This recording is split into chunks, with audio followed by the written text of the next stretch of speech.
can tell dreams from truth, for it's been so long since I have seen you. Despacio, I can hardly remember your face anymore. When I get really lonely and the distance causes only silence. En Colombia investigan la desaparición de un vitoriano fotoperiodista del que no se sabe nada desde hace 17 días. En el hostal donde se hospedaba se han encontrado, además de su cámara de fotos, su pasaporte, ropas y demás efectos personales. Desde la mañana del pasado 8 de enero nadie sabe dónde se encuentra. De momento, todas las hipótesis están abiertas. El 5 de enero colgó su último tuit y en octubre voló al norte de Colombia, a La Guajira. Borja ya no estaba, que todo estaba allí. Lo único que falta es el móvil. He recorrido un largo camino siguiendo la huella de los pecados capitales. Y como ocurre cuando finalizas una saga literaria, te preguntas, ¿hay algo después? Sí, un antagonista, las virtudes capitales. Porque existen virtudes, como la paciencia, que pueden superar el peor de los pecados. La familia de Borja Lázaro es un ejemplo de dicha virtud. Una cualidad que junto a la esperanza les ayuda a escribir su propia historia. La que os voy a contar de la mano de Ana, la madre de Borja. Ana, Ay, ¿qué hola. tal? Oye, encantado de conocerte, ¿eh? Igualmente.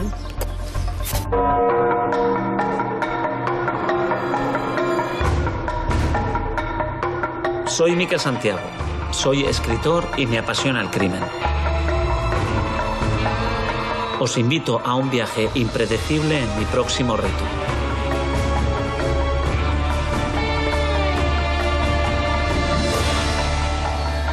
Las 7 virtudes capitales. ¿Cuándo es la última vez que ves a Borja? Mira, verle en octubre, que es cuando sale de Vitoria. El primero llegó a México, después en noviembre llegó a Colombia y él desapareció el 8 de enero del 2014. Borja se despide, decide marcharse. ¿A dónde? ¿Por qué? Mira, Borja es un gran viajero. Había recorrido ya medio mundo y ahora se había cogido un tiempo sabático para hacer un viaje más largo por Sudamérica. Y se despidió diciendo que volvía para su cumpleaños, el 21 de mayo. Cumpleaños que no pudimos celebrar, porque no llegó. Borja era ingeniero informático, pero como bien dices, era también bastante aventurero, ¿no? Mira, Borja trabajaba de ingeniero informático en Luxemburgo. Los últimos 7 años había estado viviendo allí, pero cada vez era más importante la cámara fotográfica. Con ella viajaba, hacía reportajes. Él se definía como el eterno nómada buscando la humanidad. Sus fotografías no eran paisajes, eran de la vida.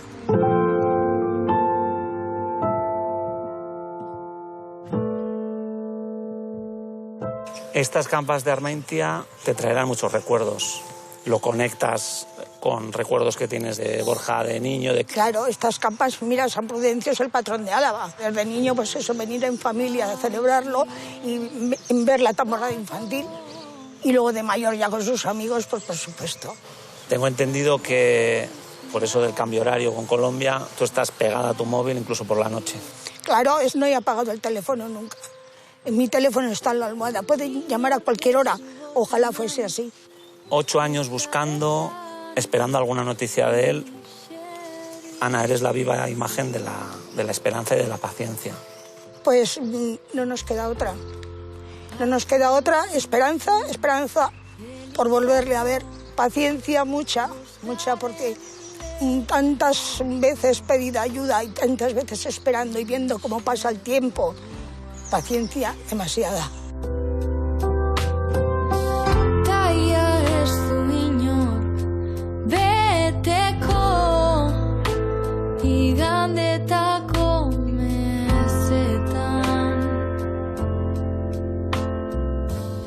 César, en este caso vamos a hablar de una de las 7 virtudes capitales, la paciencia, por la desaparición de Borja Lázaro.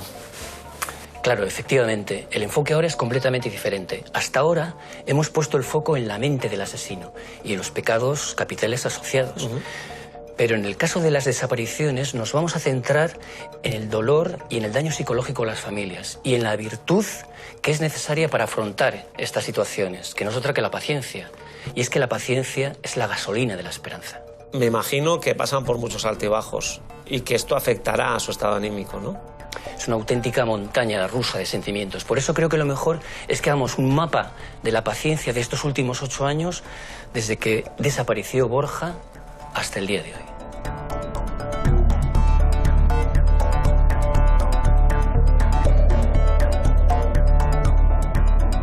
Ya se ha cumplido un mes de la desaparición del fotógrafo gasteiztarra Borja Lázaro en Colombia. Sabemos que siguen mirando por mar, siguen mirando las playas, por si acaso aparecía el cuerpo. O sea, están mirando todo. Todos los días piensas, lo tienes ahí constantemente, pero bueno, hay que... Mi sentimiento, o no sé, mi esperanza es que él esté bien.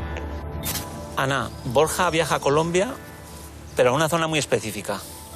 Mira, él, yo creo que esa zona se la encontró. Esa zona es una zona complicada, difícil de Colombia, en La Guajira, en el Cabo de la Vela, pero a la vez es muy atractiva para los mochileros.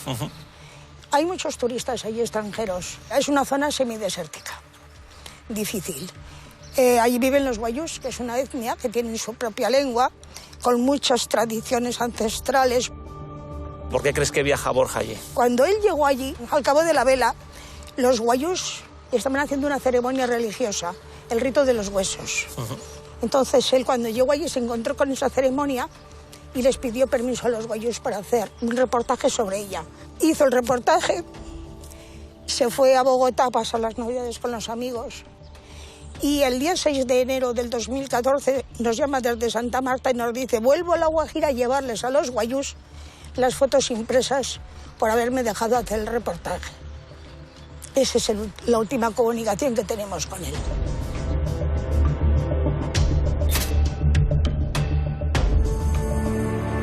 La última comunicación de Borja con su familia y una posada en La Guajira son los 2 puntos de partida para iniciar la investigación. Coincidió con otros compañeros de viaje que ya se conocían de viajes anteriores y estuvieron pues, de fiesta en la zona de la posada, estuvieron tomando, como dicen allí, hasta altas horas. Se metieron los dos a la hamaca y cuando el chico este alemán se levantó, Borja ya no estaba. Se sabe que Borja regresaron a dormir a la posada. Se sabe que en un momento dado se cayó de la tumbona en la que estaba Borja, se levantó, salió sin chanclas, sin chancletas hacia afuera y bueno, ahí es donde se le pierde el rastro. Bueno, él pensaba que iba a estar unos días sin cobertura porque creía que en la zona en la que iba a estar no tendría cobertura, entonces no se iba a comunicar con nosotros. Viendo que iba pasando el tiempo, sí que nos empezamos a poner nerviosos y los amigos de Borja también estaban también inquietos. Decidimos ir a poner una denuncia a la comisaría de La Archaña, bueno, viendo que no sabíamos nada y que uno de los amigos de Borja ya se había puesto en contacto con la posada. De hecho, los de la posada pensaban que se había marchado sin pagar y bueno, y ya es cuando se desenvolvió un poco todo y descubrimos que, bueno, faltaba él. La familia de Borja Lázaro interpone denuncia en la comisaría de Gasteiz el 23 de enero del 2014. Al día siguiente nos personamos en la casa de la familia y desde entonces mantenemos un contacto muy estrecho con ellos. Uno de los procedimientos que hacemos es lo que se llama un formulario amarillo, que es recoger todos los datos antropológicos y también una muestra de ADN del propio desaparecido y en caso de que no tengamos esa muestra de ADN dubitada, pues utilizamos la de los familiares, en este caso la de la madre, ¿no? Cuando se interpone la denuncia por desaparición en Colombia, lo que hacemos es primero enviarla por los cauces oficiales a través de Interpol a Colombia, pero paralelamente también abrimos una línea de comunicación directa, ¿no?, entre nosotros con los investigadores, en este caso del Gaula, que es una unidad especial contra la extorsión y el secuestro allá en Colombia, para bueno, pues tener esa comunicación directa con ellos.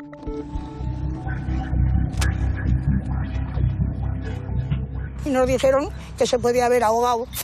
Mentira, allí el mar es muy tranquilo, es un marinista, él nadaba estupendamente, que se podía haber desorientado en el desierto, que lo podían haber secuestrado, también nos dijeron eso. Entonces los primeros días nos dijeron que fuésemos muy cautos, que no hablásemos del tema por si había alguna prueba de vida. Pasaron los días y nadie pidió nada, ni nadie nos dijo nada. Como si se le hubiese tragado la tierra. A nadie se le traga la tierra solo, ¿verdad? Nosotros creemos que alguien tiene que saber qué ocurrió y la clave está allí precisamente, en esa posada. Desde el momento en que nosotros nos ponemos en contacto con la policía colombiana, se activaron en la zona del Cabo de la Vela todos los recursos de búsqueda, tanto por tierra, mar y aire. Estuvieron buscando a Borja durante varias semanas. Se llegó incluso a ofrecer una recompensa por cualquier tipo de información que se pudiera dar para la localización de Borja. Llama la atención, por ejemplo, que Borja desaparece el día 8 y hasta el día 22 esa comunicación de la desaparición de Borja a las autoridades colombianas, ¿no? Y también durante la investigación se supo que 3 días después de desaparecer Borja, o sea, algunos responsables de la posada abrieron la taquilla, le robaron algo de dinero que tenía en la taquilla Borja y volvieron a poner otro candado diferente, ¿no?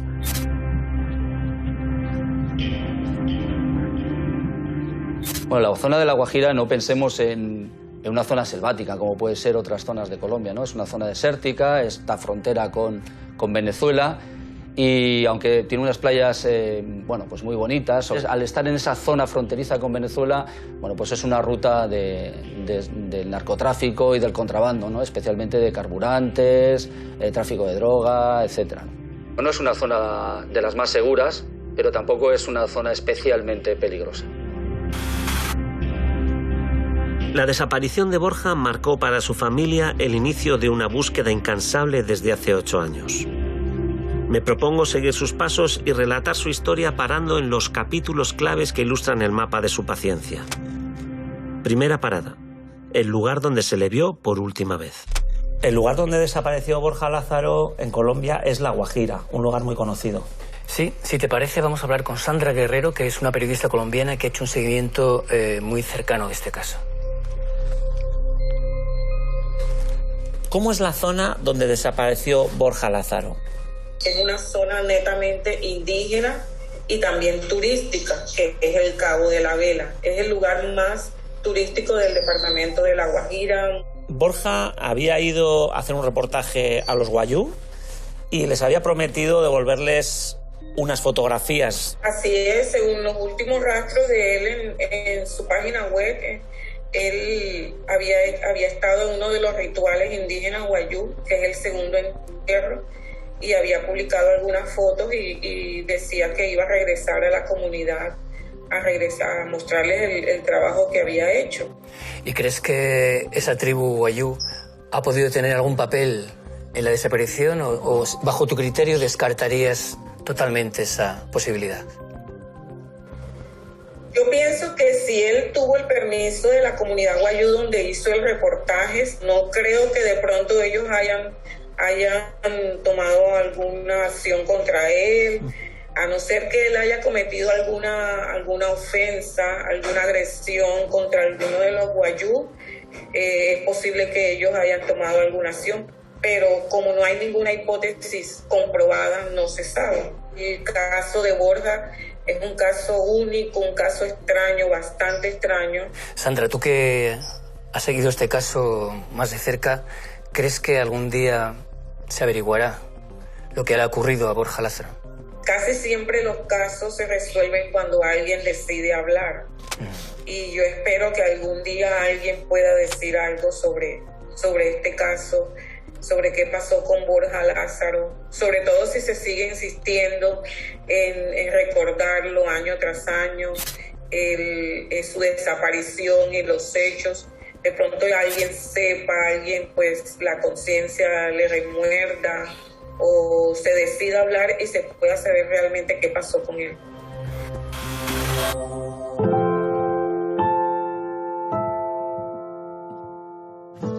Supongo que es la incertidumbre, el sentimiento que tiene más pesos en ese primer año. Sí, te ves desbordado, te ves que no sabes qué hacer, muy sola. O sea, yo me refugiaba eso en el ordenador, en escribir, en pedir ayuda, en buscar cómo era Colombia, cómo era La Guajira y esperar. Pero te ves muy, muy sola y muy desbordada, sin nadie que te ayude, que te guíe. Sí. Sí, el primer año fue horroroso, un año vacío, totalmente. Inor que estuvo tan ahí, esta bertan, Sherry. El caso de Borja Lázaro ha llegado al Ayuntamiento de Vitoria. Hace 8 meses que el fotoperiodista vasco desapareció en Colombia. Son los que nos puedan ayudar y lanzar para poder hablar con otras instituciones superiores que a nosotros no nos harían caso. Todos a una se ha comprometido a colaborar con las tareas de búsqueda del joven vitoriano. Bajo el lema Borja, te esperamos. Durante estos largos años, gracias por hacer que Borja no sea olvidado.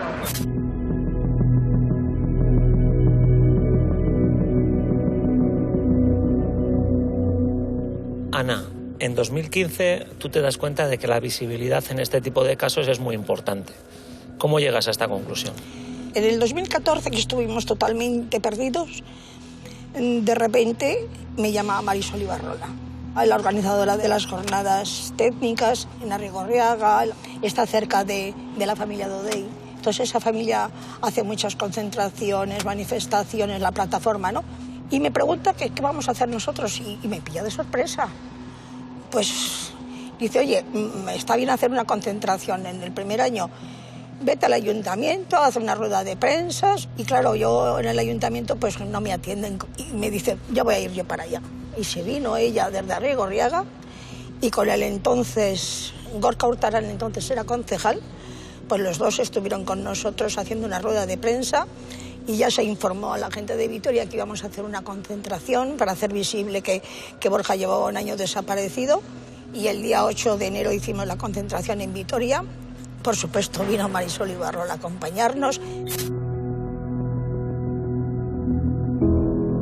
Comenzamos a trabajar un poco con una familia que estaba absolutamente desatendida, un poco desorientada, y viviendo en esa incertidumbre que viven todas las familias que tienen un ser querido desaparecido. Comenzó nuestra amistad, nuestro apoyo mutuo. Yo le comento a Ana que lo mejor es hacer una rueda de prensa donde convoquemos a los medios, porque al final siempre que algo no sale en los medios es algo que no existe. Tenemos que visibilizar el caso de Borja para que todo el mundo sepa que Borja está desaparecido y que las instituciones, en los cuerpos policiales, los embajadores, el Ministerio del Interior, se tiene que poner a trabajar. Sí, la familia, su madre, su hermano, los amigos, mantenemos vivo el caso, ¿no? Haciendo concentraciones, conciertos, exposiciones de sus fotos, intentando que aparezcamos en los medios de comunicación, ¿no? Y que el caso de Borja no se olvide. Es tener paciencia, ¿no? Y tener templanza, no perder la esperanza. Te preguntan cómo es Borja, cómo era Borja, el hablar en pasado, pues tenemos que intentar evitarlo. La actitud tiene que ser ¿no? Borja es. Siempre hemos tenido dos objetivos muy claros desde que ocurrió la desaparición de Borja. Uno, visibilizar su caso. Y por otro lado, por supuesto, también como terapia de recuerdo, de dirigirnos a él, no decir, no te olvidamos, estamos aquí, que mientras se siga hablando de Borja, él sigue vivo, ¿no? En nuestros corazones, en nuestras mentes.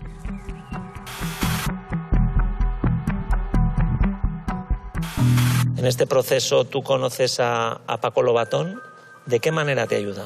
Cuando creó la Fundación Quién sabe dónde Global por las personas desaparecidas, empezó a organizar foros para las familias y me llamó para ir a Úbeda, Baeza.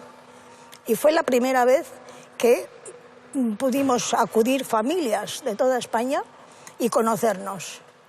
Y a partir de entonces hemos seguido el camino.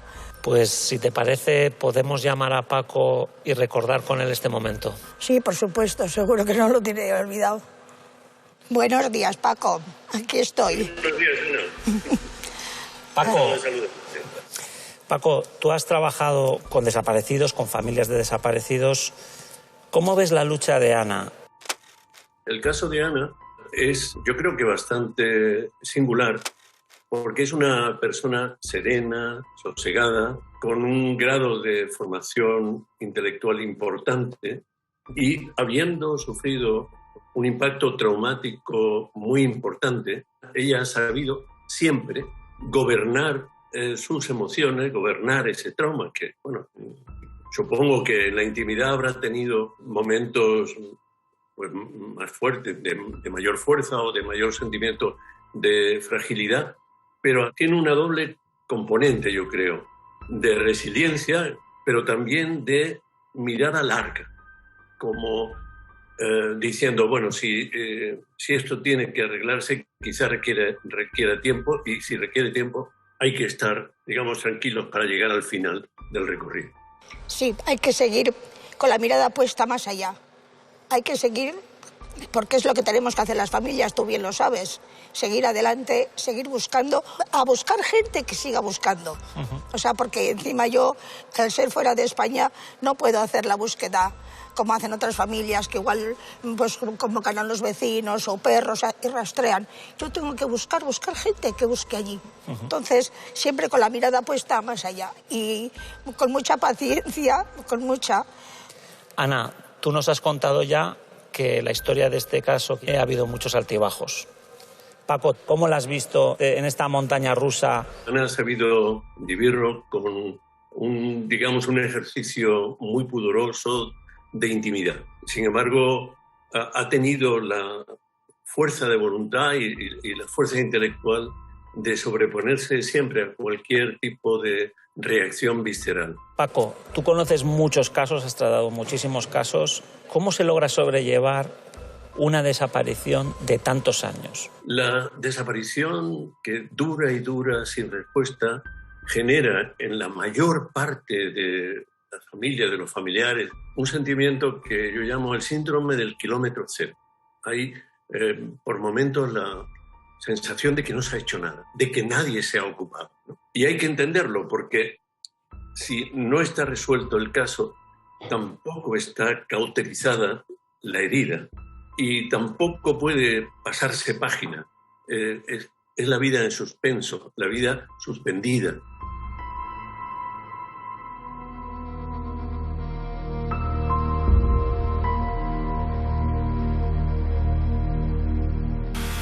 El 98% de las personas que desaparecen y de las que se tiene constancia a través de las denuncias en la Archancha aparecen. Pero es verdad que hay un 2% que no, lo cual quiere decir que 2 personas al año no aparecen o no aparecen nunca. Por lo tanto, estamos hablando de desaparecidos de larga duración y eso es una lacra que corroe a la familia a nivel económico, a nivel judicial, a nivel personal.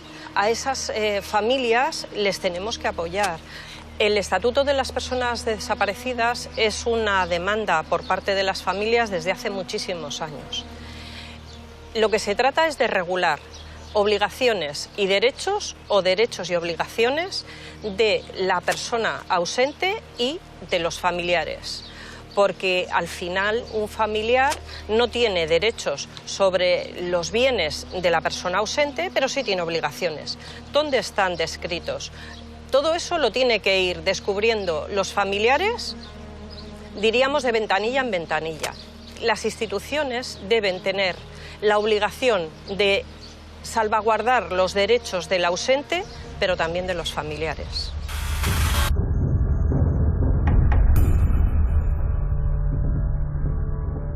Ana, en 2015 tú conoces a una monja de la etnia wayú. ¿Se abre con ella una nueva puerta para la esperanza? De aquellos miles de correos que yo mandé a todas las ONGs, instituciones religiosas de La Guajira, incluso al obispo de La Guajira escribí, pues me llaman y me dicen que una monja wayú viene a Madrid, que podemos hablar con ella. Pues nos vamos Sergio y yo a Madrid a hablar con ella y estuvimos hablando con ella, la llevé fotografías, la llevé direcciones, la llevé teléfonos y luego nos dice, pues mire, nosotros allí estaremos atentos por si oímos y vemos algo, pero preguntar no podemos. ¿Por? Allí la gente tiene miedo. Allí se matan por un móvil, pero la gente no va a la policía, tienen miedo. Y nos dijo eso. Yo si oigo algo o veo algo, pero preguntar no lo voy a hacer. Bueno, en los primeros momentos se le recomendó a la familia que no viajara a Colombia porque una de las posibilidades que teníamos encima de la mesa era la posibilidad de un secuestro, ¿no? Entonces, bueno, primero la familia debía de estar atendiendo a ese teléfono y, por otro lado, Colombia y esa zona, aunque no es especialmente peligrosa, pero en general estamos hablando de la posibilidad de que allí pudieran haber grupos Bazkrim, como los llaman en esa zona, ¿no? Incluso grupos de las FARC que pueden realizar secuestros de este tipo. La comunicación con la policía colombiana ha sido siempre muy fluida, ¿eh? Nosotros lo que hacemos es, llamarles, mandarles correos electrónicos, haciéndoles preguntas para que ellos tengan que hacer algún tipo de gestión para que nos puedan reportar esa información. Les hemos mandado, desde geolocalización de posibles movimientos que hayan podido tener. Ellos han hecho catas, incluso porque en algunos sitios donde nos decían que podía haber incluso restos de Borja enterrados, han pasado los perros, nos han mandado esas fotografías. Las primeras decepciones en la investigación y los primeros golpes en la esperanza de la familia de Borja no se hacen esperar. Y solo hay un mecanismo de defensa posible: la paciencia.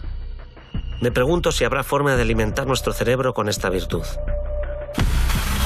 César, la paciencia es una virtud que se puede cultivar espiritualmente. ¿Pero podemos verla en el cerebro? La podemos ver. Nosotros, cuando estamos esperando un autobús, o tú, cuando estás esperando el lanzamiento de tu nueva novela. Bien, en ese tipo de situaciones, ¿qué es lo que está pasando en el cerebro? Pues lo siguiente. Hay unos centros que son en el cerebro donde tenemos nuestra fábrica de serotonina, que es un neurotransmisor vital en este proceso de la paciencia. En esta protuberancia, en el mesencéfalo, es donde tenemos esa fábrica de serotonina que la empieza a distribuir, empieza a inundar por todo el cerebro. La corteza frontal, la corteza orbital, el núcleo accumbens. Es decir, son los centros del cerebro que están involucrados en nuestros impulsos, y lo que hace la serotonina es precisamente el control de los impulsos. Realmente nos podemos preguntar si producimos serotonina porque somos pacientes o tenemos paciencia porque producimos serotonina. Esa es la eterna pregunta, pero en todo caso, cuando nosotros somos pacientes, se produce este proceso en el cerebro. ¿Existe algún experimento científico a este respecto? Sí, de hecho, lo que te acabo de comentar es el resultado de las investigaciones de dos científicos del Instituto Tecnológico de Okinawa, que hicieron un experimento con ratas modificadas genéticamente, de tal manera que podían producir serotonina cuando se les enfocaba con una determinada luz.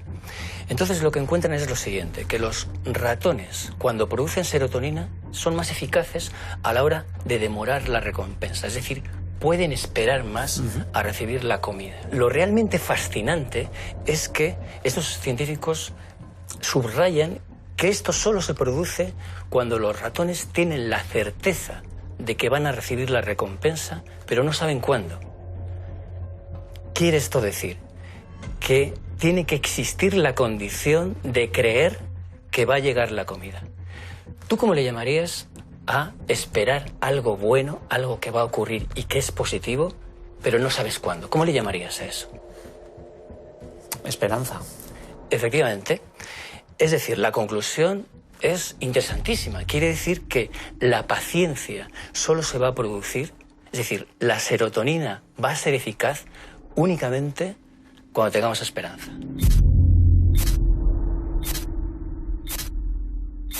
Ana, estas fotos nos ayudan a recordar cómo era Borja desde bien chiquitín. Sí, sí, sí.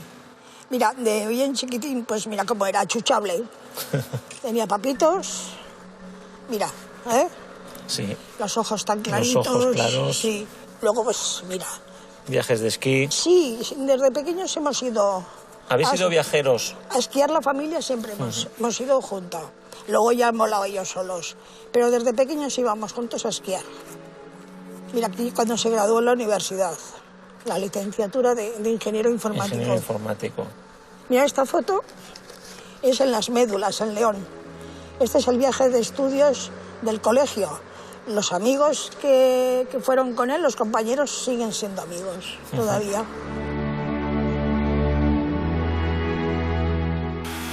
Borja, aunque viviese en Luxemburgo a muchísimos kilómetros, mantenía el contacto con la cuadrilla a través de redes sociales, Facebook, llamadas, y venía, hacía viajes relámpago en cuanto tenía alguna semana libre. De Borja echamos de menos, yo me acuerdo mucho de su sonrisa, la sonrisa que siempre tenía, y eso se echa de menos. Después, aquí ya es cuando le vemos con la mochila. ¿Desde cuándo comenzó Borja a viajar solo con la cámara, con la mochila?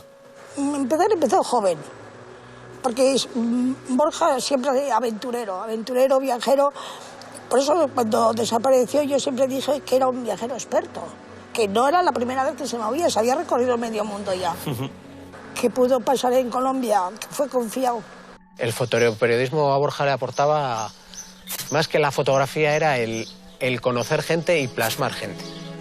O sea, su forma de entender la fotografía era vivencias. ¿Cómo era eso que él había visto? Le gustaba ser aventurero, siempre manteniendo un poco de control, sobre todo con su madre. Siempre le decía, mamá, voy a estar tantos días en no sé dónde. Te mira esta foto. Esta foto es la víspera de desaparecer. En esta foto que, como me has comentado, es la última que conservamos de él, que es en el Cabo de la Vela, al hilo de esta foto tengo aquí un correo que Borja escribió a un amigo suyo y que es el último correo que se conserva. Él dice que ha estado en La Guajira, desconectando del todo, un mundo diferente a aquello, apartado de todo, un desierto que acaba en el mar. Tengo que escribir de todo esto, pero lo tengo que hacer con calma. Solo puedo decir que es por esto por lo que quería viajar. Esto es lo que buscaba. Borja Lázaro. Yo creo que lo encontró, ¿no? Un lugar nuevo. Sí, lo encontró, la pena es que no sabemos si puede volver de él.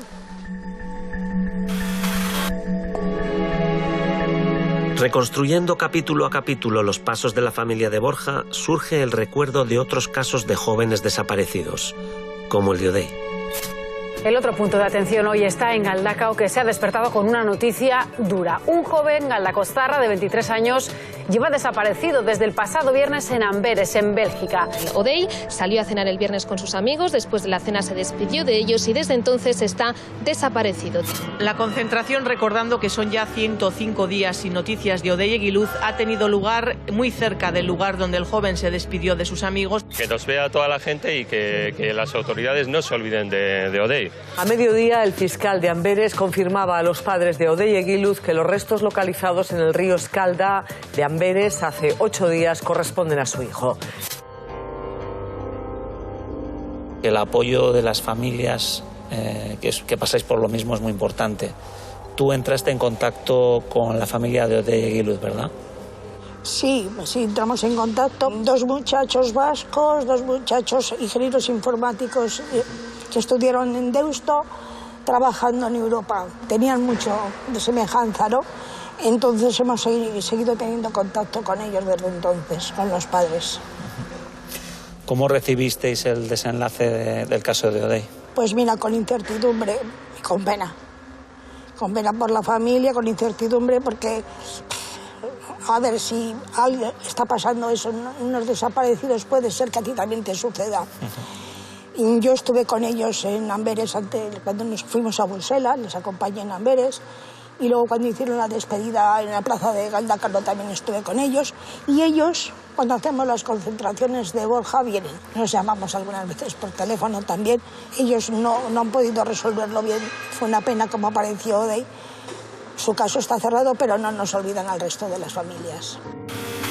A la Ertzaintza llega la denuncia del caso de Odey a través de la desaparición de una persona en la localidad de Galdakao. ¿Cómo es la coordinación con otras policías? Se trabaja en 2 frentes. Primero, en la actividad que nosotros desarrollamos, en este caso en Euskadi, por parte de la Ertzaintza, para obtener el ADN. Y por otra parte, en este caso, la policía de Amberes en Bélgica para obtener el ADN de lo que es la localización de los restos de ese cadáver. La Ertzaintza se desplaza a Amberes y a su vez, pues lo que es la policía de Amberes también se desplaza, porque en esos primeros momentos, semanas o meses que no va avanzando la investigación, tenemos que buscar una línea, un viso de cómo orientamos las cosas.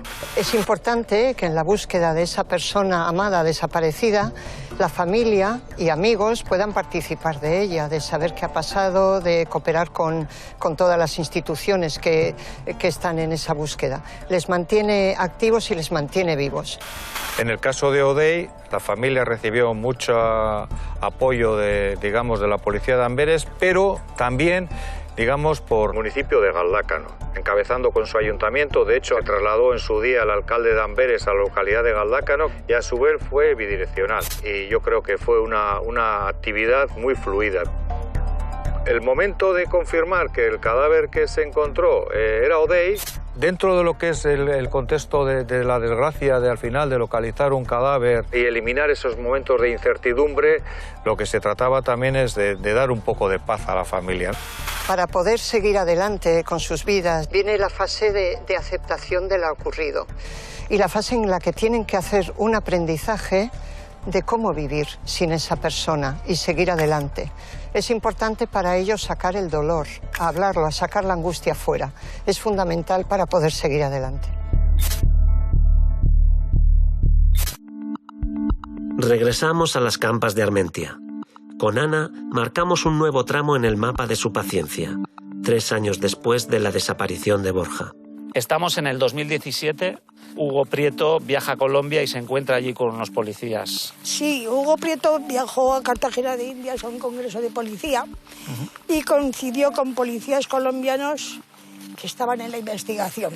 ¿Esos policías eran de La Guajira? Sí, esos policías habían estado en La Guajira. Soy invitado al Congreso Internacional contra el Secuestro y la Extorsión, que se celebra en Cartagena de Indias, en Colombia. Soy invitado por el general Fernando Murillo Orrego y le pido al general que quisiera tener una reunión con los 2 comandantes del Gaula que habían estado en La Guajira en los momentos en los que desaparece Borja. En esa reunión me informaron de la investigación que se estaba llevando en ese mismo momento, ¿no? Como ellos, pues entendían que el entorno del Pujurú, de la posada, pues era su principal objetivo, ¿no? Era donde algo había ocurrido, algo sabían que no contaban y que estaban haciendo todos los esfuerzos por intentar encontrar a Borja, ¿no? ¿Y a su regreso qué noticias trae Hugo? Pues mira, que no hay ningún avance. ¿Qué quieres que te diga? Claro, nuestra esperanza era, una vez que está allí, va a estar con ellos en el terreno, pero nada, sin avance nuevo. Cuando yo regreso a Euskadi, lo que hago es reunirme con la familia para contarles las novedades, ¿no? Que no eran ninguna novedad. Por mi parte, decepcionante en el sentido de que no les pude aportar ninguna información esperanzadora. Y me imagino que esto es otra nueva decepción, otro pequeño golpe. Pues sí, es una decepción, pero mira, no podemos dejar. Hay que seguir porque hay que seguir buscando. Y si no hay avances, si no hay indicios, pues hay que seguir buscando los indicios. Pues yo a mi madre durante estos años la he visto fuerte. Va a luchar hasta el final por saber qué es lo que pasó con su hijo. No la he visto derrumbarse en este tiempo. Madre de Borja es un ejemplo de fortaleza, ¿no? Te pones en lugar de ella y que tu hijo desaparezca y no sepas nada de él durante 8 años, eso es morir por dentro, ¿no? Y lo que está aguantando pues es digno, ¿no? De cómo lo está llevando y su actitud positiva de siempre buscar una pista. Su hermano lo mismo. Pues yo creo que ahí todos estamos intentando hacer equipo, ¿no? Y lo que podamos aportar cada uno, pues adelante. Yo en este momento a Ana le veo con muchísima fuerza, porque creo que a pesar de que tiene sus momentos bajos, ella, los logros que va consiguiendo hacen que ella se sienta fuerte a pesar de que está sola ante todo esto.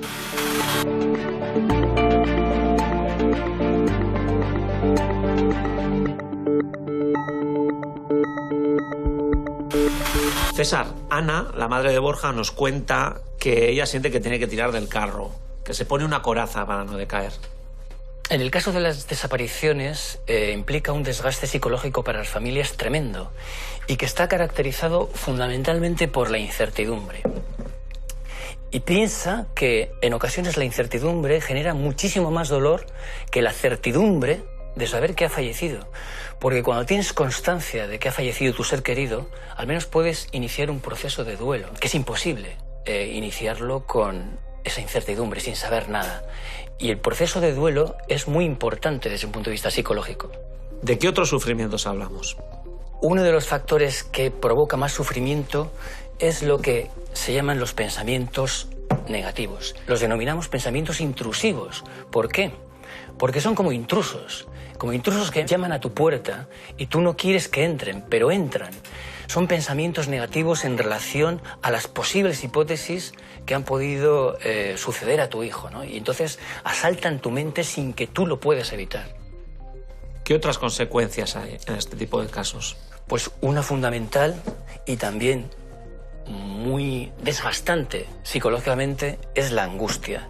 La angustia de esa acumulación de pensamientos negativos. Piensa que se han barajado muchas hipótesis, que se ha ahogado, que se ha perdido con una muerte accidental, que ha sido secuestrado, pero sin ninguna evidencia.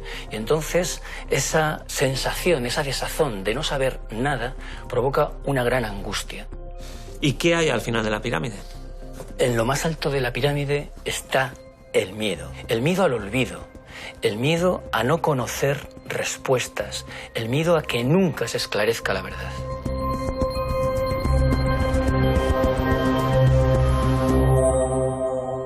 Año 2018. Además de la Archancha, ¿hay otros cuerpos policiales que viajan a Colombia? Sí, mira, fueron 2 policías nacionales a Colombia, a La Guajira. Y estuvieron allí un tiempo. Cuando volvieron, conseguimos estar con ellos en la reunión que se hizo en Madrid. Mira, gracias al cónsul de Cartagena de Indias, que en ese momento estaba con nosotros, que era con los que nos cambiábamos correos. Y sí que estuvimos con ellos, con la policía cuando volvió.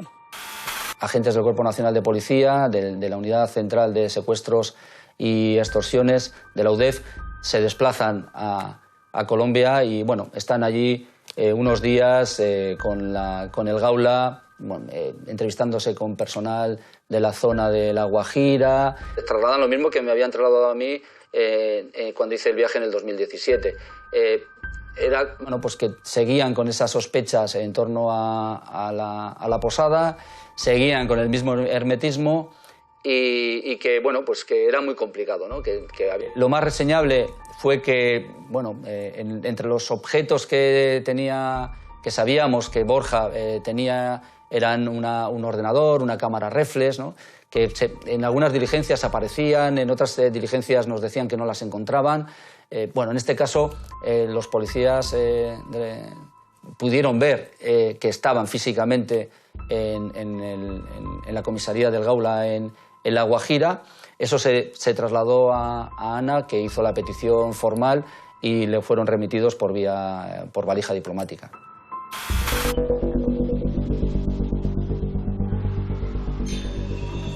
Mira, lo tengo aquí.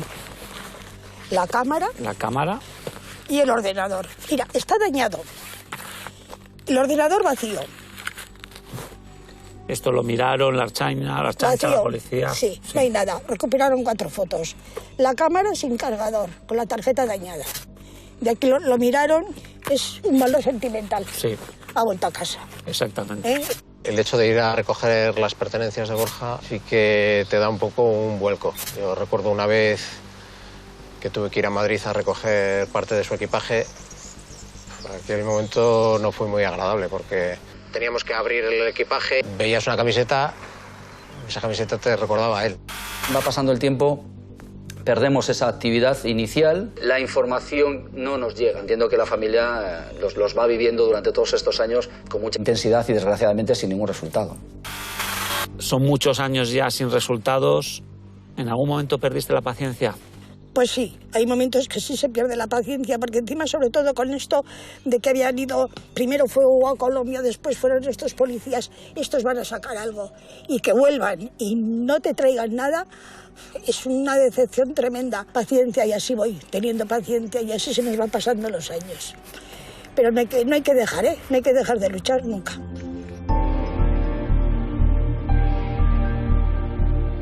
César, incertidumbre, pensamientos negativos, angustia, miedo.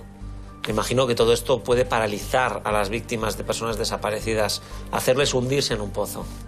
Pues sí, podría. La verdad es que es muy paralizante, pero afortunadamente, en muchos casos, en la mayoría, tenemos recursos para afrontar esta situación de un modo positivo. Y esos recursos, esas emociones, esos valores son los siguientes. En primer lugar, la paciencia. La paciencia es fundamental. La paciencia, la serenidad, para esperar y para sobreponerte a esos momentos en los que no tienes noticias, en los que no sabes nada, en los que parece que das un paso atrás, ¿no? En segundo lugar, la memoria. Hay que mantener una cierta tensión en los medios de comunicación para que no decaiga la memoria colectiva del caso. En siguiente lugar, el apoyo. El apoyo es fundamental, el apoyo social, el apoyo institucional, el apoyo policial, para que no se renuncie a seguir investigando. Y por último, y muy importante, la esperanza de que algún día se podrá saber qué es lo que ocurrió con Borja Lázaro.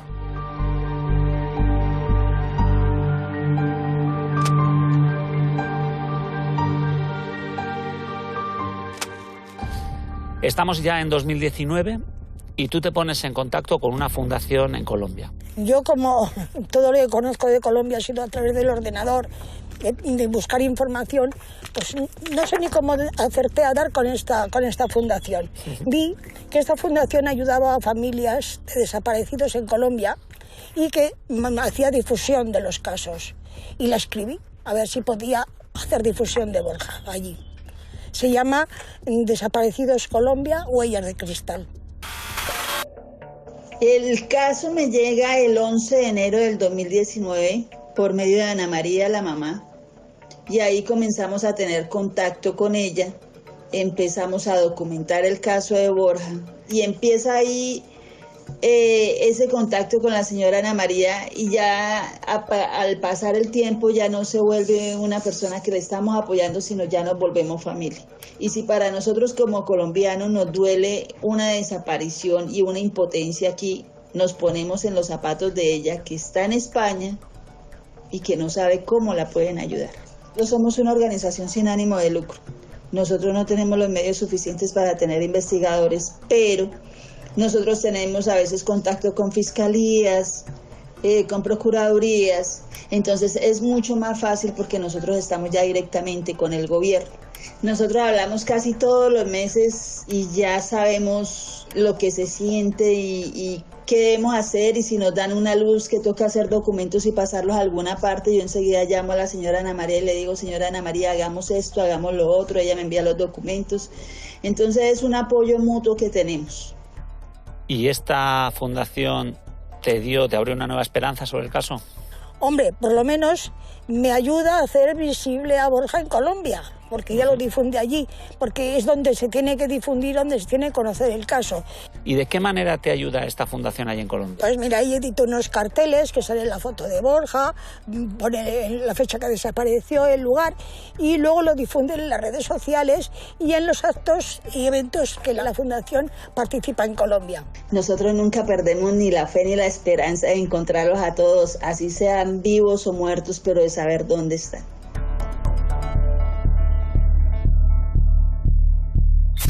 En el año 2019, Ana me llama, me dice que se ha puesto en contacto con ella un detective privado y que tiene información de que Borja pudiera estar enterrado en la parte de Venezuela, ¿no? Y que se encontraba, no sabemos el motivo, el por qué, acabó fallecido y que sus restos podían estar en Venezuela. Ese mismo año, un detective desde Colombia se pone en contacto con vosotros. Ese detective se puso en contacto con nosotros diciendo que nos podía ayudar a buscar a Borja, que se iba a desplazar a La Guajira, que fue hasta Venezuela, pasó la frontera Y ya me empezó a dar una sensación rara que lo que me estaba contando no casaba con lo que sabíamos, con lo poco que sabíamos. Yo me pongo en contacto con ese detective, hablo con él. Yo pido información de esta persona a la policía colombiana y lo que me dicen es que no es de fiar. Fuimos a Madrid, al CND, al Centro Nacional de Desaparecidos, y le denunciamos. No nos podemos fiar de cualquiera tampoco. Hay muchos extorsionistas por ahí. Esta historia del detective también supuso un bajón para... Claro, todos, mira, cada vez que encontramos algo que no avanza es un bache que nos encontramos en el camino. Las familias nunca van a dejar de buscar. Tenemos que pensar que siempre que no hay una evidencia de muerte, hay esperanza de vida. ¿Quién deja de buscar a un ser querido?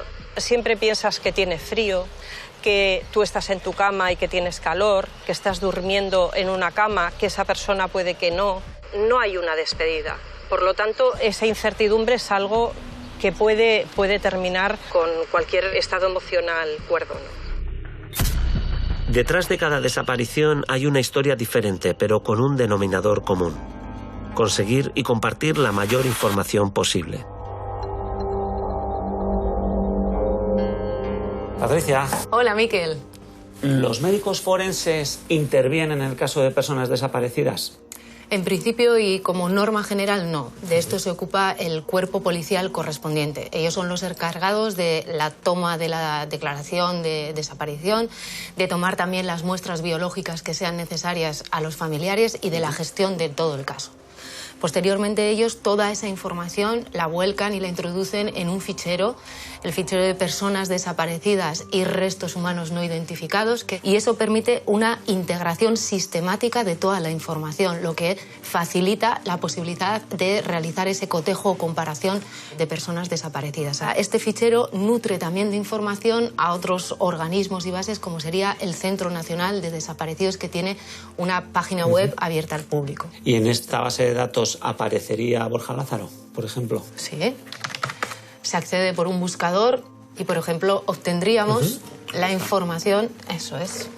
¿Y qué datos aparecen en esta base de datos? Tenemos el dato del día de la desaparición, fecha de nacimiento, edad y el lugar de la desaparición, así como la descripción del momento de la desaparición, datos antropométricos, toda aquella información que haya facilitado la persona que ha comunicado o ha interpuesto esa denuncia de desaparición.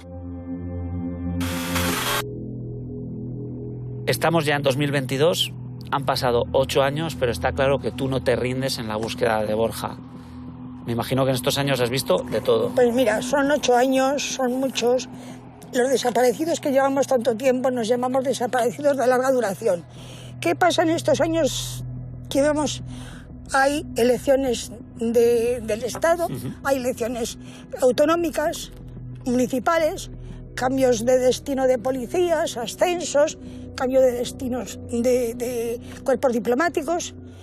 Logré contactar con el embajador y el embajador me llamó por teléfono y se puso en contacto conmigo, con el nuevo embajador. Buenos días desde Bogotá, Colombia. Parece que este año se abre nuevamente la puerta a la esperanza en este caso. Bueno, desde luego lo que se abre es una puerta a retomar este asunto con todavía mayor fuerza, a la prudencia y obviamente a agotar todas las vías para tener un conocimiento de lo que pasó. Entiendo que la iniciativa de investigar este caso parte de la propia embajada, ¿o es la familia que se pone en contacto con ustedes? Primero fue la madre de Borja, Ana María, pero en realidad fue casi simultáneo porque yo no tenía previsto ponerme en contacto con ella nada más llegar hasta tener un conocimiento algo más asentado del caso. Ella se puso en contacto conmigo y yo le contesté, eso sí, inmediatamente diciéndole que para mí era un tema en el que me iba a tomar un interés, por supuesto, profesional, pero también personal, porque entiendo que son unas causas particularmente sensibles. ¿Diría usted que se ha actualizado la investigación del caso con su llegada? La nueva etapa se centra en trabajar con el Departamento Internacional de la Fiscalía General de la República de Colombia y, a través de ellos, con las autoridades locales, departamentales de La Guajira y también las autoridades indígenas. Y este proceso, que de momento no ha arrojado todavía ningún resultado, va a tener su momento álgido cuando yo visite La Guajira. Yo quiero ir allí, quiero verlo, quiero hablar con las personas que conocieron de las investigaciones, encontrar otro cauce, ¿no?, para saber qué pasó. ¿Conoce si hay alguna línea de investigación que sea más prometedora que otras? ¿Alguna información que se le pueda trasladar a la familia que le haga albergar algún tipo de esperanza? Yo creo que la clave en lo que haga la embajada con el consulado general, que depende de ella, es la prudencia. Esa es la clave, ¿no? Ojalá pudiéramos tener algo más de concreción, ¿no? Han pasado más de 8 años. De lo que se trata ahora es de intentar superar la total incertidumbre y oscuridad que en términos de resultados ha habido en este caso. Esta es una novedad en 2022. ¿Hay algo nuevo sobre la mesa? Sí, porque, mira, se ha mostrado amable, se ha mostrado empático. Me ha dicho que va a ir a La Guajira mucho, se está preocupando directamente. Entonces eso se lo agradezco un montón. Me imagino que esto es una razón para estar esperanzado otra vez. Claro, pues vuelto otra vez a tener un rayo de esperanza. Claro que sí, así andamos. Golpes y rayos de esperanza, avanzando mucho tiempo, 8 años y medio. Y este César es el mapa de la paciencia de la familia de Borja Lázaro. Así es. La casilla de salida sería el año 2014, cuando desaparece Borja. Y al año siguiente, la familia empieza una cruzada para dar visibilidad a este caso. Lo más importante de todo es que no caiga en el olvido. Otro momento importante lo tenemos en el 2017, porque se celebra un congreso de policía al que asiste Hugo Prieto, representante de la Unidad de Personas Desaparecidas de la Archancha, y consigue hablar con otros colegas de la policía colombiana. En este punto es cuando la esperanza de la familia, digamos, está en una cota alta, ¿no? Sí, realmente este periplo es una montaña rusa de sentimientos. Hay momentos en los que albergan esperanzas, pero hay otros momentos en que no hay ningún avance, como es lo que sucede precisamente ese año, que tras esta reunión con la policía colombiana, pues no tiene como resultado ningún avance en la investigación. En el año 2018 hay otro cambio, otro punto de inflexión, como decía antes, y a La Guajira se persona la Policía Nacional. Esto realmente no tiene como resultado ningún avance a la hora de esclarecer qué es lo que le ha pasado a Borja Lázaro. De tal manera que se produce una nueva situación en la que no hay ninguna pista en relación a qué es lo que ha ocurrido. De nuevo, la desesperanza. De nuevo, la desesperanza. Pero vuelve a ocurrir un hecho que devuelve la esperanza a los familiares, y es el contacto con la fundación. Es una fundación colombiana de personas desaparecidas. Realmente, formar parte de la base de datos de esta fundación es un paso importante, pero vuelve a haber un paso atrás. Un detective colombiano contacta con ellos, pero realmente lo que quería es sacar dinero. Y finalmente, en el año 2022, yo creo que hay una nueva luz en este largo túnel. El nuevo embajador de España en Colombia asume el caso. Puede haber avances en la investigación. Y por lo que vemos, la familia de Borja Lázaro no se rinde. No, no se rinde. Si realmente nosotros nos colocamos al final del proceso y nos preguntamos, ¿qué podemos saber ahora de lo que ocurrió a Borja Lázaro? No tenemos nada. Lo que queda es mantener su recuerdo constante, que no caiga en el olvido, y en esa lucha está precisamente la familia de Borja Lázaro.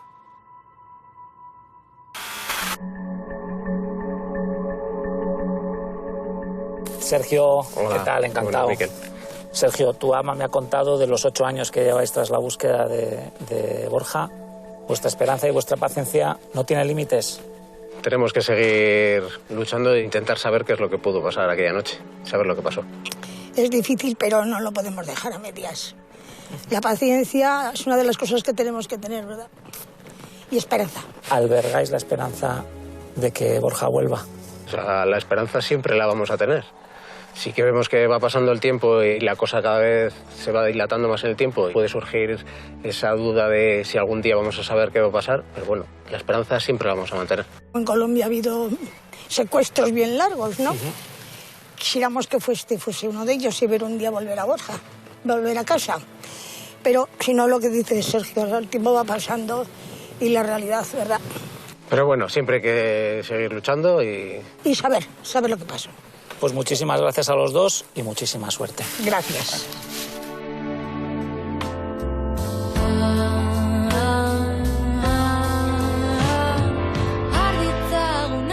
La familia de Borja Lázaro se resiste a dejar su historia inacabada. Su sed de verdad supera a cualquier sentimiento de cansancio o derrota. La paciencia y la esperanza son los superpoderes de esta familia de héroes incansables. Ningún obstáculo les parará en su lucha, y la luz de la verdad será su guía.